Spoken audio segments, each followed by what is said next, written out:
Бүгін Қарақалпақстан саяхатындағы екінші күн. Жалпы 40%-ға дейін Қарақалпақстан территориясының 40-45% қателеспесем аумағын құрайтын Өзбекстанда ең үлкен аудан Қоңыратқа барамыз. Не үшін аты Қоңырат деген сұрақтарға жауап табамыз. Қолдан келгенше сол жерде максимально қызықты деген жерлерге барып сізбен бөлісетін боламыз. Бірінші бисмилла деп жаңа зираттан бастаңызшы сонда. Кеттік онда. Даутатаға барайық. Даутатан білмейтін адамымыз жоқ.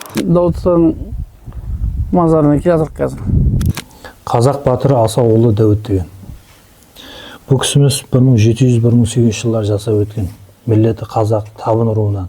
Елді, халықтың ғаресіздігі үшін қазақша не алады? Егеменділігі үшін күресіп өткен аталарымыздан бірі. Бұл кісінің атасы, одан үлкен атасы батыр кісілер болып өткен. Ескілеріңіз барша Барақ батыр деген, Асау батыр деген. Қазір Бейнеу жақта ғой қабірлері. Соның Барақ батырдың немересі Асау батырдың баласы бұл кісі. 1700-1800 жылдар жасап өткен. Бұл Рус империясы білен қайта-қайта өзінің қауымын азаттыққа алып шығайын деп күресіп өткен. Осы дөңгелегінде жатқан ескі қабірлердің бәрі осы атаның қауымы. Бір қауымның биі болғанда, біздердің тілмен айтқанда хакім деп білінеді. Ол уақытта би делінген ғой. Әулиялық болған, батыр кісі болған. Енді рауаятларда келуінше бір өзі 100 әскерге де күш жететін батыр кісі болғанда. Өзінің қауымын Рус империясынан алып шығып өселерге алып келеді. Өселерге алып келіп Хива хандығына жер сорап, осы Хива хандығына тиесілі жер болады екен, Хива хандығының шекарасы болады екен.